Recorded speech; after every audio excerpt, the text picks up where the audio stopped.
Hello everyone, आज हम पढ़ेंगे विद्युत क्षेत्र की तीव्रता और विभव में संबंध, विभव प्रवणता और विद्युत धारिता। इसी क्रम में विद्युत क्षेत्र की तीव्रता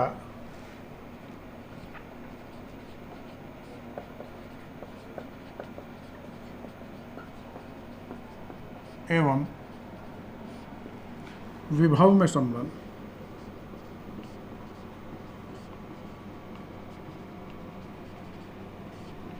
कभी कभी ये इस नाम के बजाय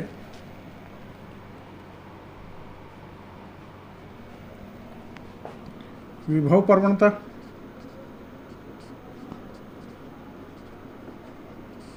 एवं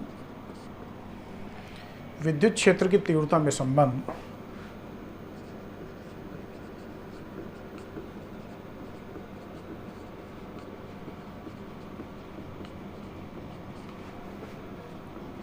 एक ही बात है, दोनों में से किसी भी रूप में पूछा जा सकता है।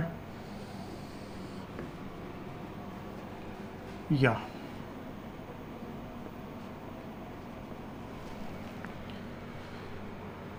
सपोज ये कोई इलेक्ट्रिक फील्ड इस विद्युत क्षेत्र में कोई दो बिंदु ए और बी, ए पर विभव वी ए और बी पर विभव वी बी, और ऐसा मान लिया कि इस बिंदु बी पर कोई परीक्षण आवेश रखा है प्लस Q0, और इन दोनों के बीच का जो गैप है वो डेल्टा एक्स विद्युत क्षेत्र की तीव्रता की वैल्यू E। अब यदि इस आवेश को बिंदु B से हम A तक लाए तो इस विद्युत क्षेत्र के विरुद्ध, चूँकि ये इसको अपनी दिशा में बल लगाएगा, इसलिए इस पर इधर लाने के लिए, इसके विपरीत लाने के लिए एक फोर्स लगानी होगी -EQ0। तो चित्रानुसार माना विद्युत क्षेत्र में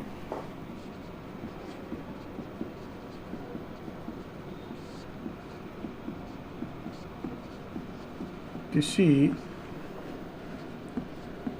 विद्युत क्षेत्र में दो बिंदु B व A है,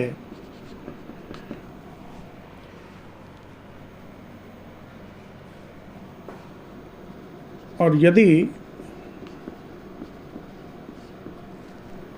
B पर कोई परीक्षण आवेश Q0 रखा है, लेकिन हमने माना है यहाँ पर बिंदु B पर ये एक टेस्ट चार्ज केवल कल्पना मात्र है, वास्तव में इसके प्रैक्टिकली वैल्यू कुछ नहीं है, केवल कंसीडर कर रखा है, Q0 रखा है। तो इसको B से A तक लाने में कितना कार्य होगा वो कार्य हम निकाले तो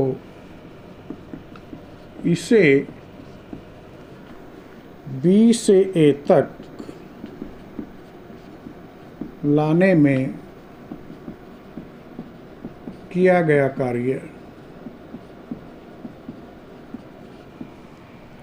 अब कार्य की जो परिभाषा है,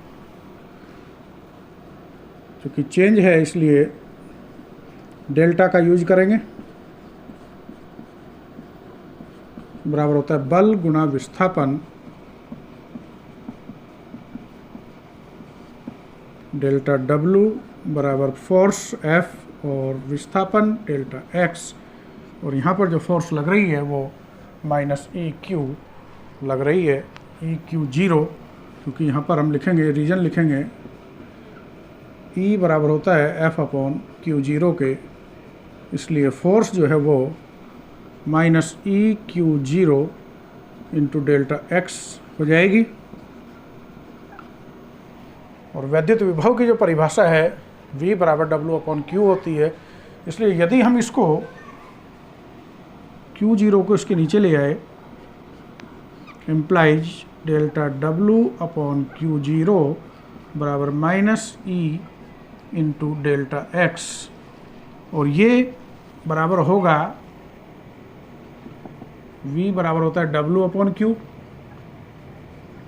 अब चूंकि यहाँ डेल्टा W है तो यहाँ भी डेल्टा आ जाएगा, और ये Q0 है, तो डेल्टा W अपॉन Q0 के स्थान पे हम लिखेंगे डेल्टा V बराबर minus E into delta x, या इसको लिखेंगे E बराबर minus delta V upon delta x. तो ये रिक्वायर्ड रिजल्ट हमारे पास आ गया, जो कि एक सदिश राशि है, और इसका मात्रक की हम बात करेंगे तो सीधा सीधा यहीं डेल्टा V को वोल्ट पर मीटर लिख सकते हैं। तो इसमें डेफिनेशन आई, एक वर्ड आया विभव प्रवणता, उसको परिभाषित करेंगे।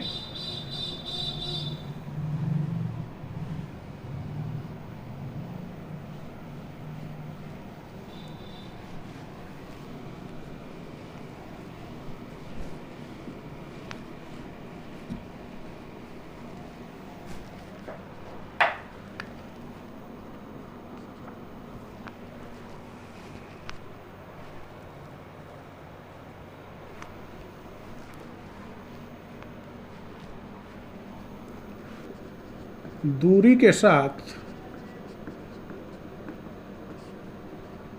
विभव परिवर्तन की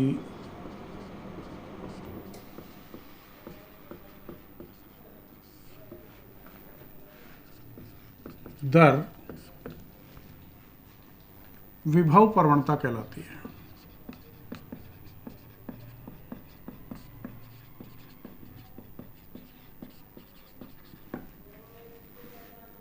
तो विभव प्रवणता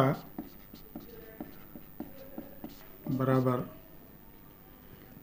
विभव परिवर्तन, यानी कि change in electric potential, that is delta V upon दूरी में परिवर्तन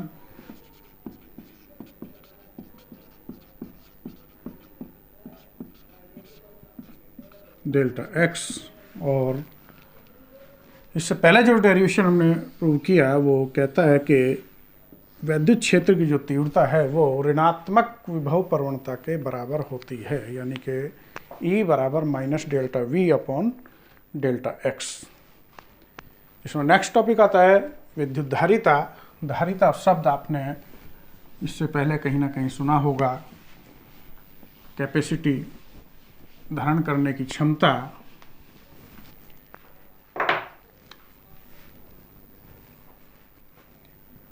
विद्युत धारिता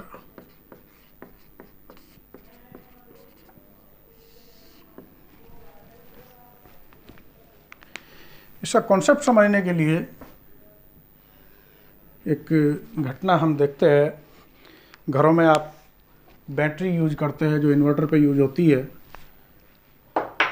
उसको यूज करने के बाद उसकी एक राशि जिसको हम विद्युत विभव कहते हैं, V से नापते हैं, वोल्टमीटर से मापते हैं, वो डाउन हो जाता है। लेकिन जब उसको हम चार्ज करना शुरू करते हैं तो V की वैल्यू 0 से बढ़कर एक निश्चित मान तक वो डिपेंड करेगी कि बैटरी हमारी कौन सी यूज कर रहे हैं।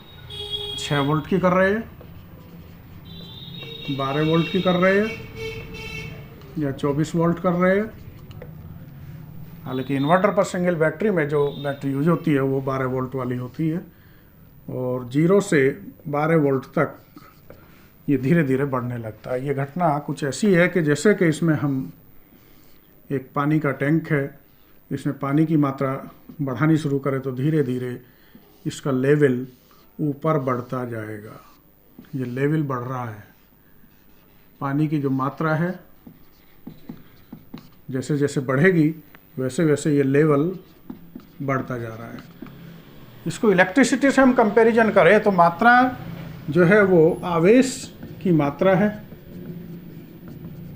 आवेश की मात्रा जैसे जैसे बढ़ेगी वैसे वैसे जो लेवल हम कह रहे हैं, तल कह रहे हैं, वो विद्युत विभव है, V का मान बढ़ता चला जाएगा। एक नई बैटरी जब हम ले जिसके अंदर कोई इलेक्ट्रोलाइट्स, कोई एसिड ना भरा हो, इनिशियली उसके दोनों टर्मिनल्स, 2 टर्मिनल होते हैं बैटरी के अंदर, एक पॉजिटिव और एक नेगेटिव, इनके बीच विभव का अंतर हम नापेंगे तो डेल्टा V जो आएगा वो 0 आएगा। लेकिन जैसे जैसे हम इसको चार्जर से इसको चार्ज देना शुरू करेंगे, आवेश देना शुरू करेंगे, वैसे वैसे इसका लेवल यानी कि V का मान ये बढ़ता चला जाएगा और एक मैक्सिमम वैल्यू, सपोज ये 12 वोल्ट है, पर पहुँच कर इसको रात दिन चार्ज करिए 12 वोल्ट, या इन प्रैक्टिकल ये लगभग 13-14 वोल्ट तक चला जाता है, इससे ऊपर नहीं जाएगा। ठीक इसी तरह जैसे कि एक बोतल में जो भरा जाता है उसको पूरा ऊपर तक नहीं भरा जाता, किनारों तक नहीं भरा, थोड़ा गैप छोड़ दिया जाता है। ये सेम घटना इस पानी की तरह है, जैसे कि ये पूरी भर जाए, उसके बाद रात दिन इसमें आप पानी डालते रहे, सारा बिखरेगा, बाहर बिखरेगा। लेकिन यदि इसकी कैपेसिटी 10 लीटर है तो 10 लीटर से ऊपर एक बूंद भी इसमें नहीं आएगा, नहीं रोकेगा अपने पास। ठीक इसी तरह यदि इसकी कैपेसिटी 13 वोल्ट या 14 वोल्ट है तो 14 वोल्ट के बाद इसका विभव नहीं बढ़ेगा, चाहे इसको कितना भी हम चार्ज करें। लेकिन उसके बावजूद भी क्या है कि करंट तो बह रही है। हम देखते हैं यदि बैटरी को चार्जिंग पर लगा दे तो वो रात दिन जो एम्पियर मीटर है उसका स्टार्टिंग में कुछ ज़्यादा एम्पियर लेता है, लेकिन उसके बाद धीरे धीरे एम्पियर डाउन होने लगती है, यानी कि करंट तो जा रहा है। तो वो करंट जो है इसमें ऊष्मा के रूप में परिवर्तित होती रहती है। बैटरी को देखें, यदि हम चार्जिंग पे लगा दें तो धीरे धीरे गर्म हो जाती है। गर्म का मतलब ये हुआ कि उसमें जो एनर्जी जा रही है वो बजाय इसमें संचित होने के ऊष्मा के रूप में परिवर्तित हो रही है, और वो चेंज होती रहेगी। जैसे कि यहाँ पर पानी बिखरना शुरू हो गया, उसी तरह यहाँ ऊर्जा ऊष्मा के रूप में बिखरनी शुरू हो जाती है। तो यहाँ पर 2 चीज़ें हमारे सामने आई, Q और V। Q को किसी चालक को हमने देना स्टार्ट किया और V का बढ़ना शुरू हो गया। इसका मतलब साफ है कि Q जो है वो डायरेक्टली प्रोपोर्शनल टू V है। और जब भी समानुपाती चिन्ह हटाते हैं एक नियतांक आता है, या नियतांक C आएगा, जहाँ C जो है वो विद्युत धारिता है।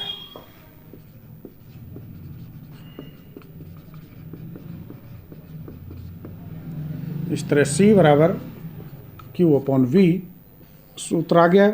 इसी से इसको परिभाषित करेंगे, यानी कि किसी चालक को दिए गए आवेश और इस आवेश के कारण उसके विभव में वृद्धि का अनुपात उस चालक की धारिता कहलाता है। अर्थात किसी चालक को दिए गए आवेश वह इसके कारण, मतलब इस आवेश के कारण, वह इस आवेश के कारण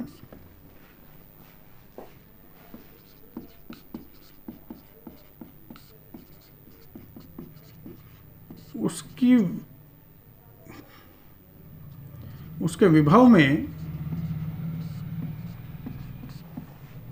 वृद्धि का अनुपात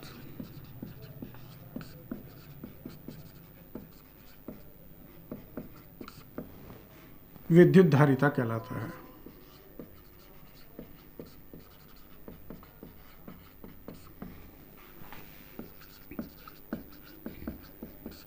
ये हो गई विद्युत धारिता की परिभाषा और कॉन्सेप्ट। इसके बाद इसके मात्रक और विमा सूत्र की हम बात करें तो सूत्र का प्रयोग करेंगे C बराबर Q/V का। इसके बाद नोट डाल के लिखेंगे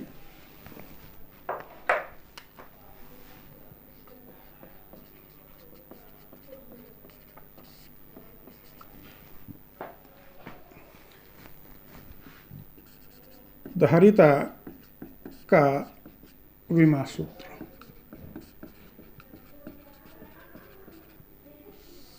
C बराबर हमने पढ़ा Q/V।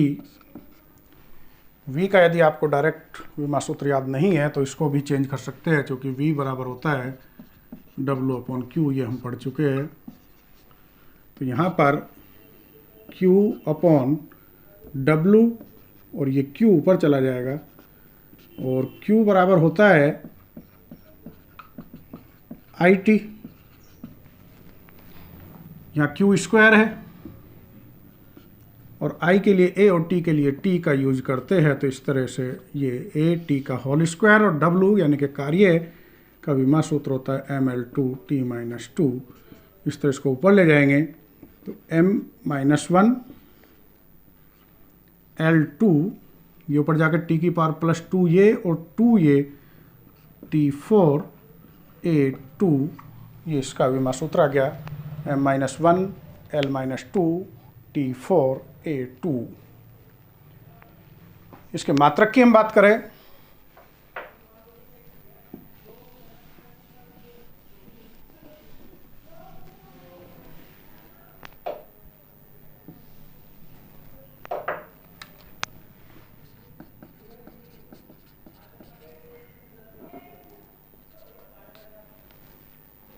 C equal to Q upon V, Q का मात्रक कूलाम और V का प्रति वोल्ट, या इसको बोलते हैं फेरेड।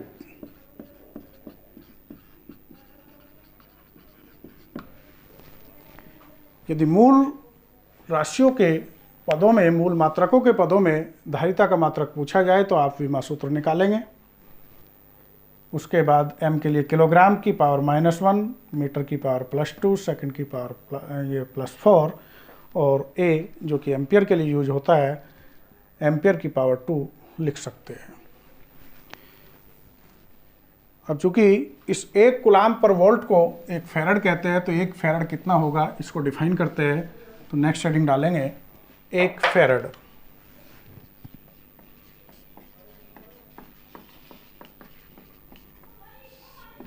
इसको डिफाइन करने के लिए सूत्र की हेल्प लेंगे C equal to Q upon V, और यदि यहाँ पर Q की वैल्यू 1 कूलाम हो तो और V की वैल्यू 1 वोल्ट, यानी कि किसी चालक को 1 कूलाम आवेश देने से उसके विभव में 1 वोल्ट की वृद्धि हो जा रही है, तो उसकी धारिता 1 फेरेड FARAD होगी। अर्थात यदि किसी चालक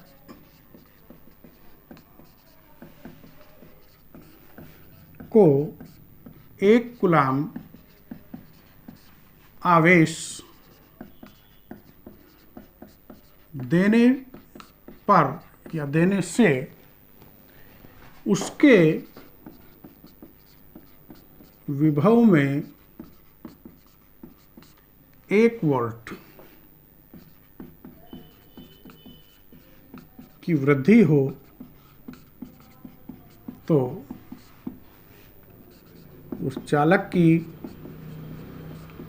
धारिता 1 फेरेड होगी।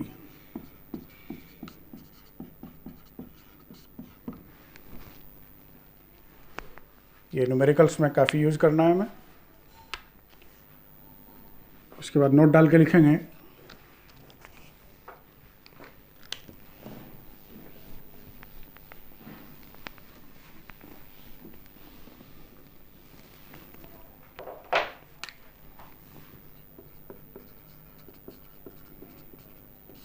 एक माइक्रो फेरेड म्यू एफ, ये ग्रीक भाषा का वर्ड है म्यू, और म्यू माइक्रो के लिए यूज होता है। जब भी हटेगा 10⁻⁻⁶ आएगा, ये फेरेड के बराबर होगा। FARAD या सिंपल कैपिटल F बनाएंगे। एक पिको फेरेड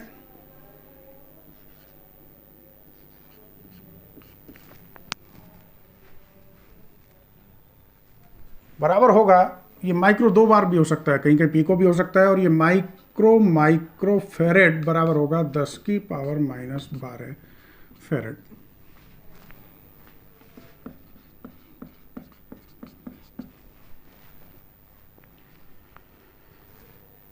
कई बार ये 1 नैनो फेरेड NF के रूप में लिखा होगा तो वहाँ 10⁻⁻9 फेरेड यूज करेंगे। इन तीनों में से किसी भी रूप में न्यूमेरिकल में दिया हो सकता है, लेकिन आपको चूँकि MKS सिस्टम में हमको न्यूमेरिकल सॉल्व करने हैं तो सबको MKS में यानी कि फेरेड में चेंज करके ही यूज करेंगे। माइक्रो है तो 10⁻⁻6 लगा देंगे, पिको है -12 लगा देंगे, माइक्रो 2 बार आ रहा है तो -12 लगा देंगे, नैनो N आ रहा है तो 10⁻⁻9 लगा देंगे।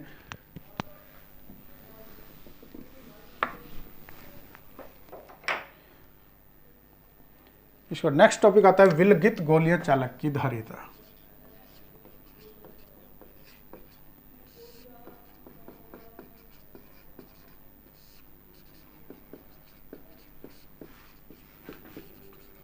विलगित मतलब आइसोलेटेड,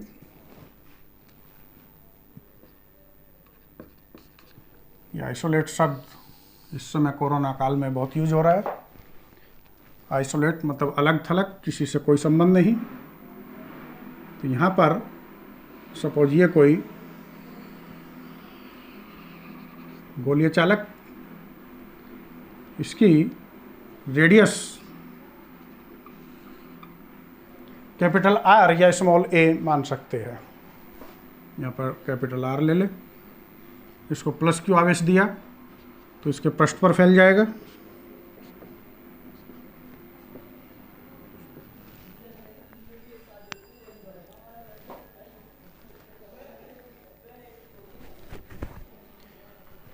चित्रानुसार माना कैपिटल R त्रिज्या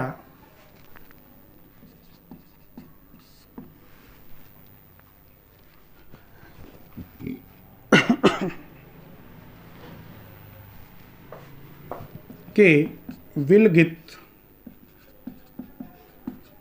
यानी कि आइसोलेटेड गोलीय चालक पर आवेश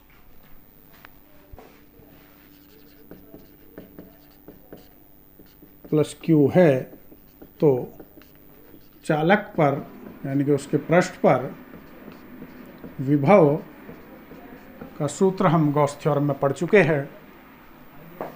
V बराबर 1/4πε0 K Q/R, इक्वेशन नंबर 1। परंतु धारिता की परिभाषा से, ये धारिता की जो परिभाषा हमने दी है वो सूत्र की हेल्प से दी है और वो होता है C बराबर Q/V, इक्वेशन नंबर 2। समीकरण 1 व 2 से ये वैल्यू V की इसमें रखेंगे तो C बराबर Q/ ये पूरा 1/4πε0 K इंटू Q/R। अब एक्चुअली में Q को हम Q/1 लिख सकते हैं और इस तरह से पहले से तीसरी वाली राशि कट जाती है, यानी कि Q को हम लिख सकते हैं Q/1। इस तरह से बाहर वालों की मल्टीप्लाई करते हैं, अंदर वालों को करते हैं, और इसमें यदि पहले से तीसरी राशि कोई सेम है तो वो कट जाएगी, यानी कि ये कट जाएगी। इस तरह ऊपर बचा 1 और ये पूरा का पूरा ऊपर जाके मल्टीप्लाई होगा तो ये हो जाएगा 4πε0 KR।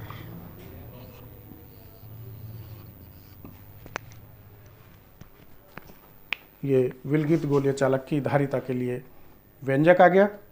इस सूत्र की सहायता से जो ε0 इसमें यूज हुआ है, जो कि इस यूनिट के प्रारंभ में ही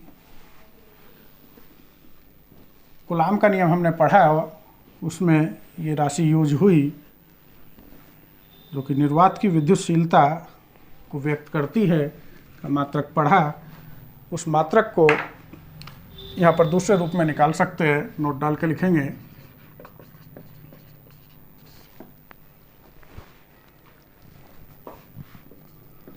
निर्वात की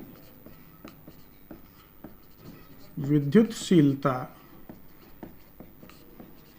का मात्रक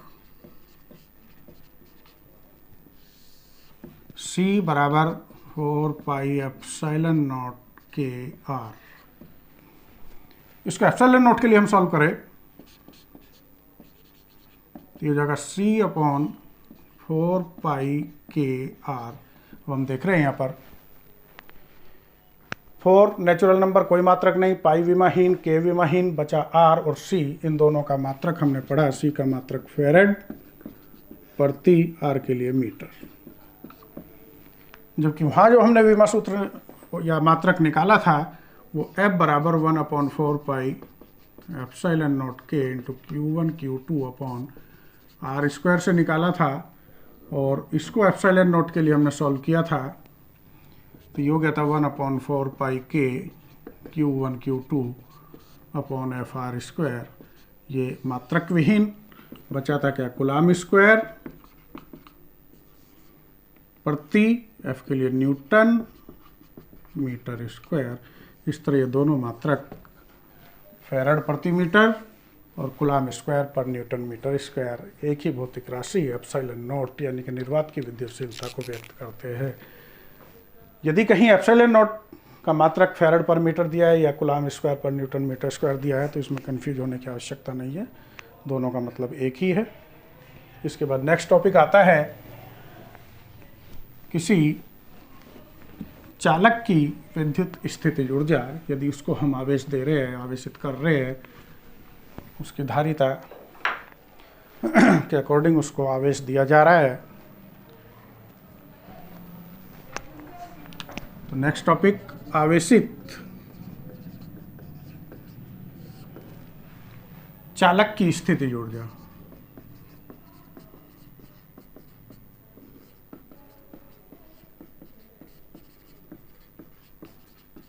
ये व्यंजक चाहे संधारित्र आ जाए या चालक आ जाए, दोनों के लिए हम सेम करेंगे। तो इसकी डेफिनेशन कि किसी चालक को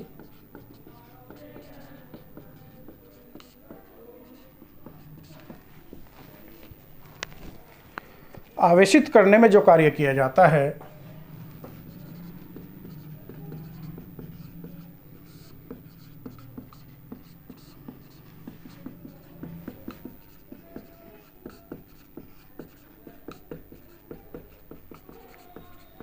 वह उसमें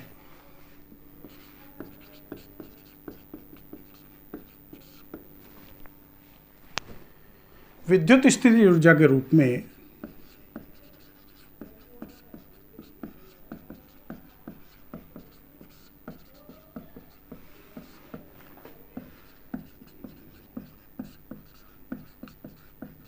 संचित हो जाता है, इकट्ठा हो जाता है।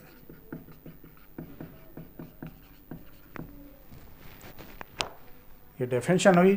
अब मान लिया, नेक्स्ट इसके बीच से लिखेंगे, माना किसी चालक को Q आवेश, मान लो किसी बाल्टी में 10 लीटर पानी भरना है तो एकदम तो गेर नहीं देने के, एकदम गेरेंगे तो आधा उससे बाल्टी से बाहर जाएगा, नुकसान ज़्यादा होगा। एकदम तेजी से गिरेंगे बाल्टी टूट फूट भी सकती है। सेम घटना उस चालक या बैटरी के साथ भी संभव है। तो माना किसी चालक को Q आवेश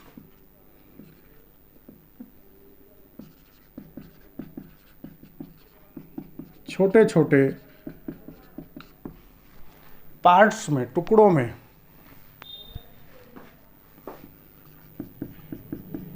भागों में दिया जाता है, जिससे उसका विभव अब धीरे धीरे बढ़ेगा, शून्य से बढ़कर एक निश्चित वैल्यू को प्राप्त कर लेगा, V हो जाता है।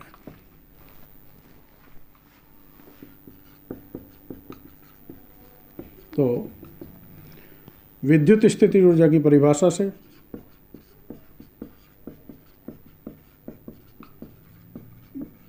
अब ये ऊर्जा की जो परिभाषा है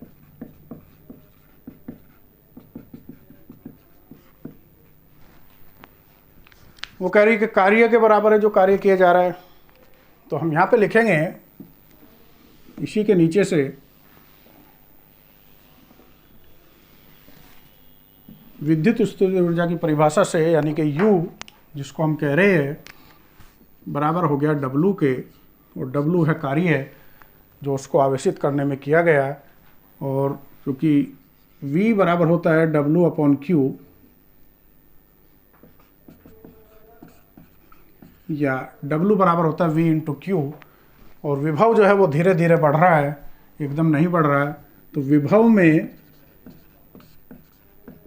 औसत वृद्धि गुणा आवेश। औसत निकालना तो दो वैल्यू हमारे पास है, प्रारंभिक वैल्यू इनिशियल वैल्यू 0 और फाइनल वैल्यू V, दोनों का औसत निकालना है। तो 2 से भाग कर देंगे, 3 होती, 3 राशि होती, 3 से करते, 4 होती, 4 से करते, अनंत होती। तो अनंत पार्ट्स को जोड़कर वो इंटीग्रेशन मेथड यहाँ पर फिर अप्लाई करते हैं इंटू Q, यानी कि U बराबर आ गया ½VQ। ये सूत्र विद्युत स्थितिज ऊर्जा का किसी चालक के लिए, किसी संधारित्र के लिए हम यूज करेंगे, लेकिन इसके दो रूप और हो सकते हैं, क्योंकि हमने पढ़ा है कि V बराबर W/Q ऊपर पढ़ा है, लेकिन हमें कार्य या इसमें Q में ऑलरेडी ये सूत्र हमारे पास है, और धारिता का सूत्र हमने पढ़ा है V बराबर या C बराबर Q/V। तो V बराबर हो जाएगा Q/C, यानी कि यहाँ पर हम एक बार अप्लाई कर ले, V बराबर Q/C। इस V को रिप्लेस करेंगे, V की जगह Q/C रखेंगे, तो Q × Q, U की वैल्यू 1/2 Q² C। तो ये सूत्र हो गया Q और C के पदों में, ये सूत्र हो गया V और Q के पदों में। यहाँ पे लिखेंगे, अब Q को रिमूव करेंगे, हमारे पास V Q में आ गया सूत्र, Q C में आ गया, लेकिन C और V में नहीं है। तो यहाँ पर हमने रिप्लेस किया V को, अब की बार Q को, Q बराबर होता है CV। इस Q की जगह यहाँ पे CV रखेंगे तो U बराबर हो जाएगा ½CV²। इसका काफ़ी प्रयोग हम थ्योरी में भी और न्यूमेरिकल में करने वाले हैं। इसके बाद इसमें एक नेक्स्ट घटना आती है, आवेश का पुनर्वितरण। ये घटना जस्ट ऐसे समझो कि जैसे पानी के दो टैंक आपस में जोड़ दिए जाए एक पाइप के द्वारा। तो आप देखोगे कि पानी एक टैंक से दूसरे टैंक में जाएगा यदि दोनों के लेवल में अंतर है। एक टैंक ये है, एक टैंक ये है, एक फुल भरा हुआ है, कैपेसिटी अलग अलग हो सकती है, आकार अलग अलग हो सकते हैं, ये फुल भरा हुआ है।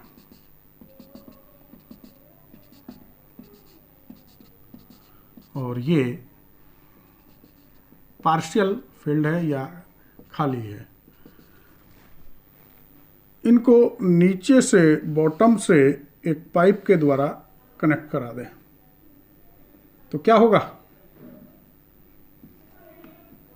तो एज यूजुअल आप करके देख सकते हो कि इस हायर लेवल से पानी लोअर लेवल वाले टैंक की ओर जाने लगेगा।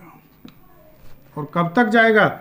जब तक कि दोनों का लेवल एक नहीं हो जाएगा, या लेवल यानी कि V, ये पानी की मात्रा यानी कि आवेश। तो ये रीडिस्ट्रीब्यूशन ऑफ चार्ज, आवेश का पुनर्वितरण,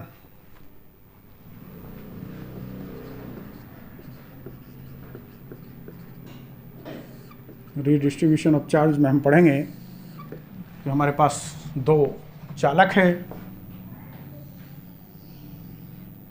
ये अचालक आधार पर खड़े हुए हैं।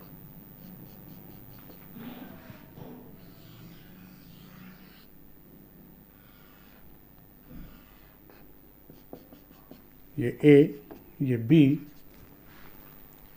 इस पहले पर यानी कि A पर जो चार्ज है वो Q1 और दूसरे पर जो चार्ज है वो Q2, इसकी धारिता C1 और इसकी धारिता C2 यानी कि अलग अलग है।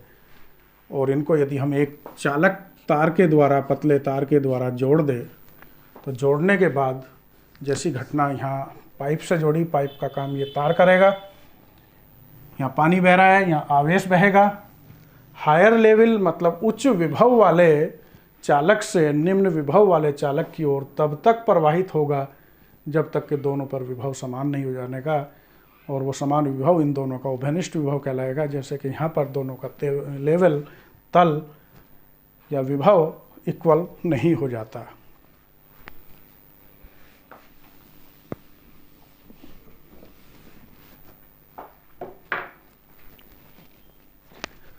तो चित्रानुसार यदि दो आवेशित चालकों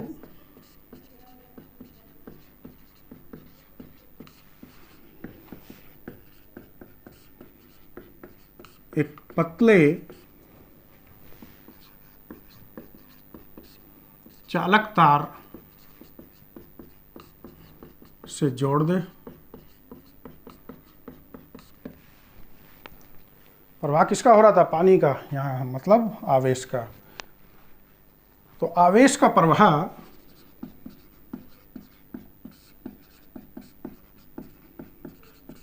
उच्च विभव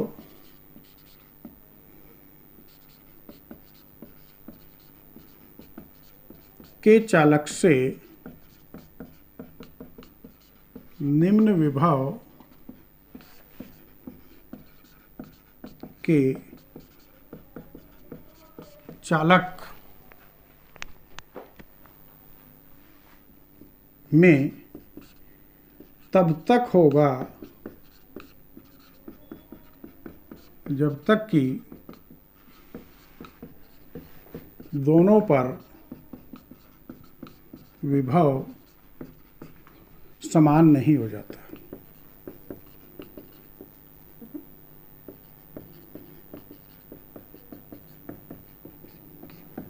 अब ध्यान रहे, यहाँ इस घटना में रिडिस्ट्रीब्यूशन हो रहा है, आवेश उतना का उतना ही, आवेश में कोई चेंज नहीं हो रहा है। यदि इस पर आवेश और इस पर आवेश, इस पर Q1 इस पर Q2, तो कुल आवेश Q1 प्लस Q2 वो सेम है, आवेश संरक्षित है, आवेश में कोई अंतर नहीं आ रहा है।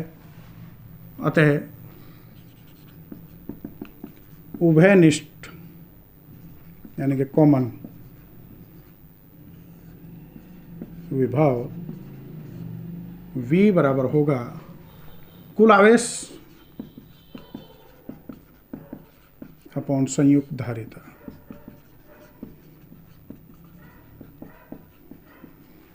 कुल आवेश, पहले पे आवेश Q1, दूसरे पे Q2 अपॉन संयुक्त धारिता C1 प्लस C2, और V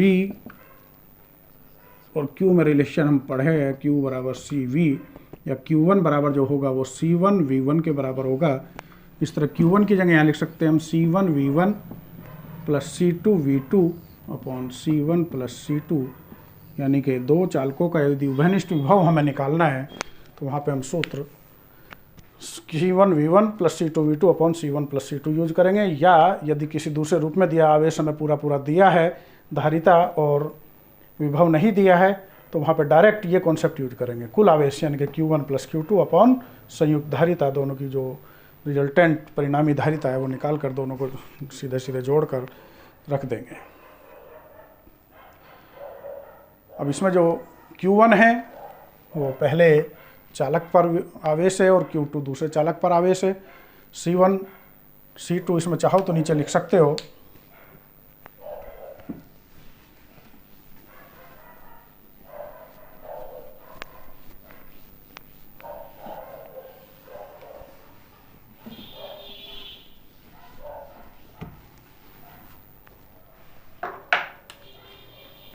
जहाँ Q1 प्रथम चालक, जिसको हम A कह रहे हैं, पर आवेश, Q2 द्वितीय चालक, जिसको हम B कह रहे हैं, पर आवेश, C1 प्रथम चालक की धारिता,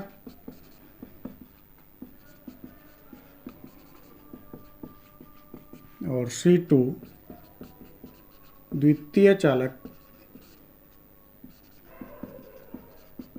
की धारिता।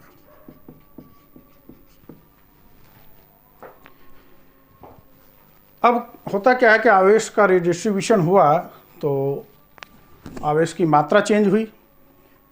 अब मान लिया कि उन पर आवेश Q1 Q2 ना रहकर Q1 डैश और Q2 डैश हो गए, तो वो मात्रा कितनी होगी, कैसे निकालेंगे, या आवेश जो आएगा अब किस अनुपात में उन चालकों पर जाएगा, तो इसके बाद नोट डाल के लिखेंगे।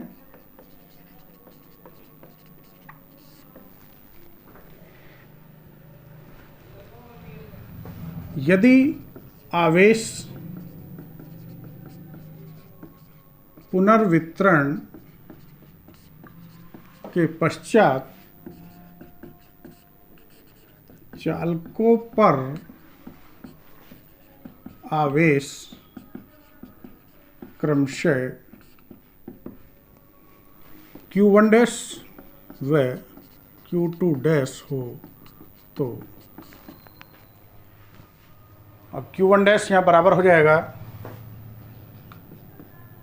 C1 यानी कि पहले चालक की धारिता और उभयनिष्ठ विभव Q बराबर CV होता है, तो यहाँ C1V और Q2 डैश बराबर होगा C2V। इस तरह इन दोनों में अनुपात हम निकाल सकते हैं। Q1 dash upon Q2 dash बराबर C1V बटे C2V, V से V कैंसिल, यानी कि C1 बटे C2, यानी कि उन पर जो आवेश पुनर्वितरण के बाद रुकेगा वो उनकी धारिताओं के अनुपात में रुकेगा। अब यदि वे गोलीय चालक है तो वो हमने धारिता का सूत्र पढ़ा 4 पाई एप्सिलॉन नॉट के आर। अब C1 के लिए हम यूज कर लेंगे 4 पाई एप्सिलॉन नॉट के R1 upon 4 pi epsilon not के R2, यहाँ पे Q1 dash upon Q2 dash, इस तरह ये पूरा कैंसिल, ये Q1 dash upon Q2 dash, यानी कि उन पर जो आवेश का अनुपात होगा वो उन गोलीय चालकों के त्रिज्याओं के अनुपात के बराबर होगा। ये डायरेक्ट न्यूमेरिकल में यूज कर सकते हैं।